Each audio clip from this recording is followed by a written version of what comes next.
Olá, caros alunos. Nós vamos, neste vídeo e alguns que se seguem a partir de hoje, falar de uma obra do filósofo e psicólogo humanista Erich Fromm, sobre o qual eu já falei em algumas aulas. Mas nós vamos tomar como referência a obra dele chamada O Medo da Liberdade, que, segundo Fromm, trata de um estudo do caráter do homem moderno e dos problemas de interação dos fatores psicológicos e sociológicos.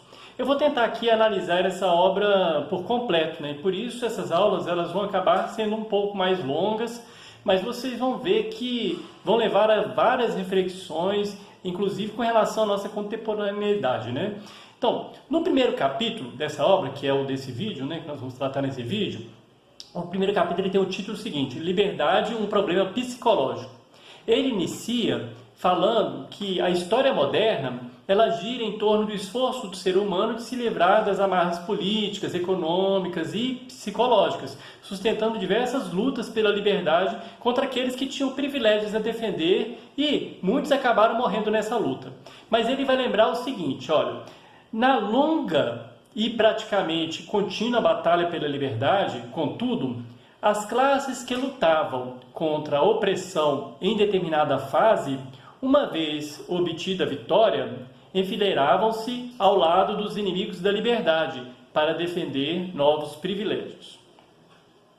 E aí, os seres humanos, eles acreditavam que a plena realização de suas potencialidades era uma aproximação de uma evolução social, principalmente através dos princípios do liberalismo econômico, democracia política, autonomia religiosa, individualismo na vida privada. Então, nesse sentido, o ser humano ele se considerou como o senhor da natureza, e sobrepôs ao seu domínio tudo, bem como o domínio da igreja, o estado absoluto. Ele pensou que estava superior a tudo isso, a racionalidade chegou ao seu máximo. A Primeira Guerra Mundial ela significou uma luta derradeira pela liberdade, porque eles pensavam que ela fortalecia as democracias que já existiam e substituía as velhas monarquias por democracias. Mas com o passar dos anos, isso se mostrou uma ilusão. Por quê? O que ele vai dizer? A essência destes novos sistemas, que de fato assumiram o controle de toda a vida social e pessoal do homem, era a submissão de todos, salvo um punhado, a uma autoridade sobre a qual não podia existir restrição alguma. Evidentemente, ele está falando dos regimes totalitários, como o nazismo, o fascismo, mas ele lembra que as pessoas elas não deram muito crédito a isso, porque elas acreditavam que se tratava de loucura de alguns poucos indivíduos, como por exemplo Hitler, que provocaria um colapso de ideias que com o tempo isso ia acabando. Mas outros acreditavam que faltava um amadurecimento da democracia e que isso poderia ser esperado. Então, ambos erraram nesse sentido.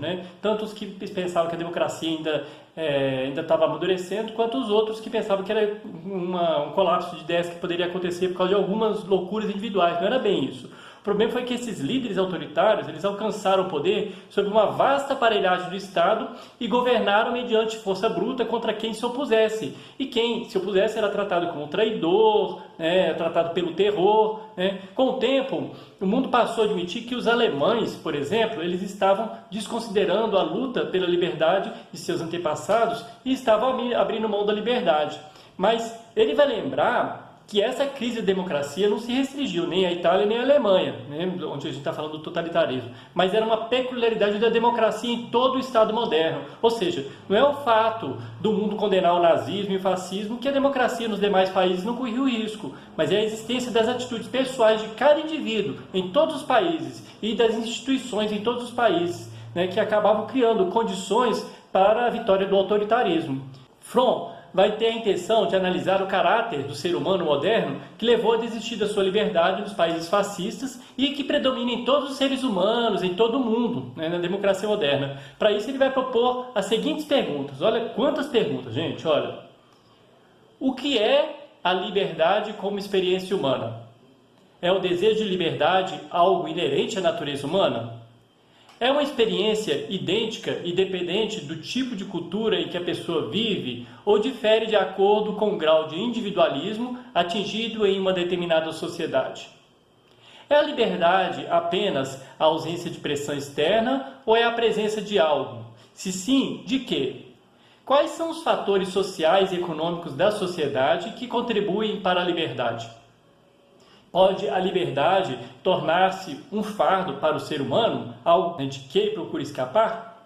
Por que a liberdade é para muitos objetivo cobiçado e para muitos uma ameaça? Não haverá, igualmente, além de um desejo inato de liberdade, uma aspiração instintiva à submissão? Se não há, como podemos explicar a atração que muitos encontram hoje na submissão a um chefe? A submissão é sempre a uma autoridade manifesta ou há também uma submissão a autoridades interiorizadas, como o dever ou a consciência, a compulsões ou autoridade anônimas, ou como opinião pública?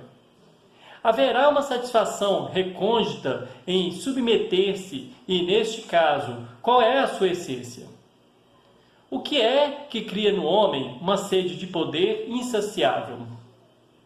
Será o vigor de sua energia vital ou será uma debilidade e incapacidade fundamental para experimentar a vida espontânea e amorosamente? Quais são as condições psicológicas que constituem a força desses anelos? Quais são as condições sociais em que, por sua vez, essas condições psicológicas se alicerçam?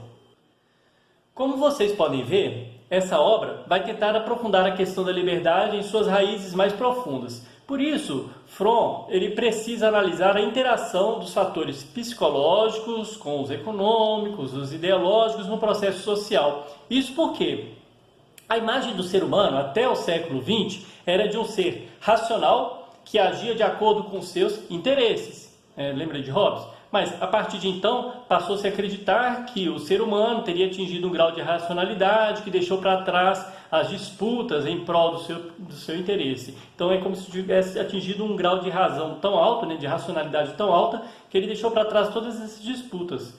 Por isso, quando os regimes totalitários eles tiveram ascensão, o ser humano ele estava despreparado para isso, porque ele acreditava que a razão em seu ápice faria com que ele chegasse em um grau de evolução que deixasse para trás todas as propensões para o mal.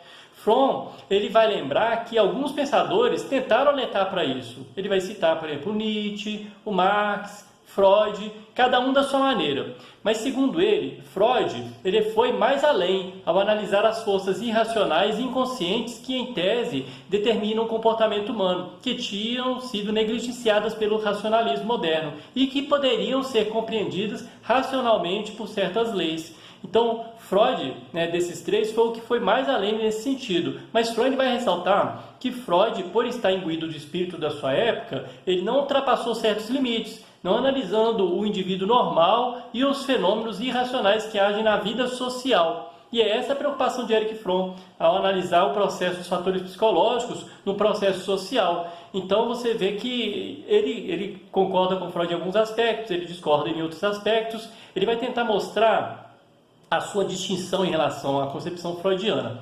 Por exemplo, Freud ele aceita a crença tradicional em uma separação entre o ser humano e a sociedade, tanto quanto a doutrina tradicional da maldade da natureza humana, como nós vimos, por exemplo, em Hobbes, ao falar que o homem é o lobo do homem. Segundo ele, a sociedade ela tende a refrear os impulsos humanos e essa supressão se chamaria sublimação. Então nós estamos aqui revisando um pouquinho, o que Freud vai chamar de sublimação, exatamente. Esses impulsos que são refreados, que vão formar a cultura pelo comportamento civilizado. E sublimação, o que seria a neurose? A neurose seria um excesso de repressão que não daria conta de suprimir todos os impulsos pela sublimação. Basicamente isso, eu estou sendo bem assim, reducionista aqui, Nesse sentido, o ser humano ele teria uma natureza imutável e o que mudaria seria a pressão que a sociedade exerceria sobre o indivíduo.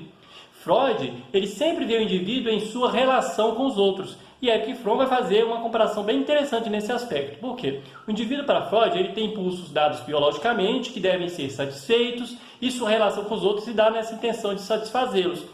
E essa relação é a mesma que se dá no capitalismo, aquela ideia mercadológica, do dar e receber, aquela relação comercial. Mas Fromm ele vai se distinguir de Freud pois para ele não há uma natureza humana estática, como se nós tivéssemos de um lado o indivíduo aparelhado, né, pela natureza e de outro a sociedade satisfazendo seus impulsos ou frustrando suas propensões inatas, né? Evidentemente, todo ser humano ele tem necessidades como, por exemplo, fome, sede, satisfação sexual, etc. Mas vários impulsos eles são resultados de um processo social, como, por exemplo, o amor, o ódio, a sede de poder, submissão, a fruição sensual, etc.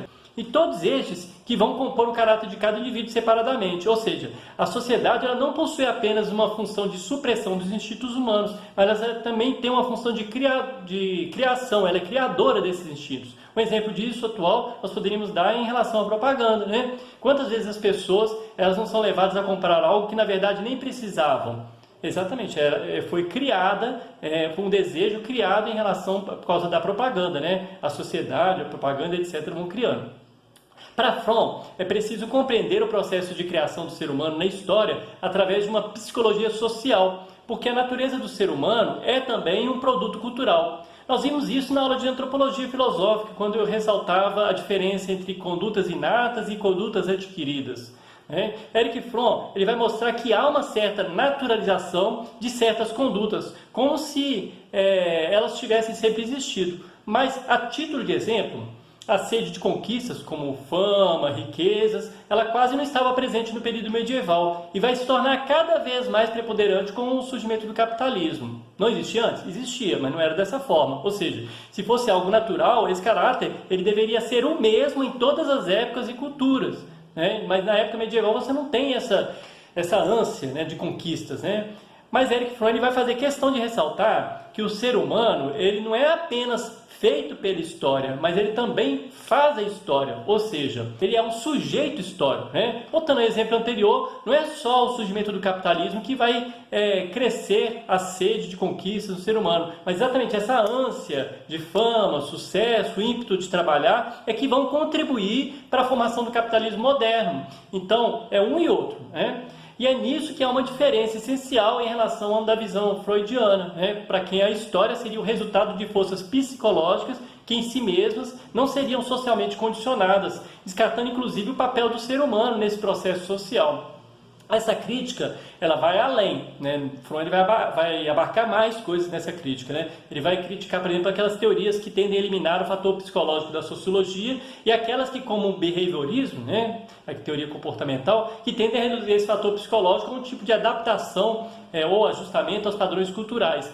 Ele vai dizer que, conquanto não haja uma natureza humana imutável, não podemos encará-la como sendo infinitamente maleável e apta a ajustar-se a qualquer espécie de condições sem formar um dinamismo psicológico próprio. A natureza humana, embora sendo produto da evolução histórica, ela tem certos mecanismos e leis que compete à psicologia descobrir. Então, basicamente é isso. Então, a psicologia ela tem que descobrir essas leis, esses mecanismos da natureza humana, mas a natureza é imutável, né? Isso é interessante. E, em falar em adaptação, né? Fromm, para dar sequência da sua análise, ele achou necessário distinguir o que a psicologia chama de adaptação estática de adaptação dinâmica. Gente, na psicologia também é usado o termo ajustamento, né? No lugar de adaptação. Então, vocês escolhem aí. Basicamente, a adaptação estática é aquela que leva em consideração uma mudança de hábito que não altera o caráter da pessoa. Por exemplo, um chinês que deixa de comer com o hashi, aquele palitinho, né, e passa a comer com a colher e o garfo. Ele não tem uma alteração do seu caráter por esse motivo.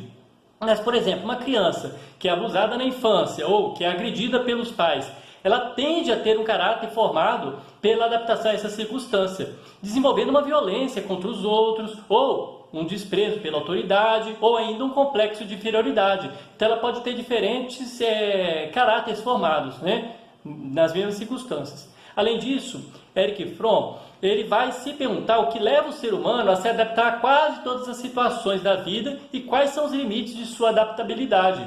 Por quê?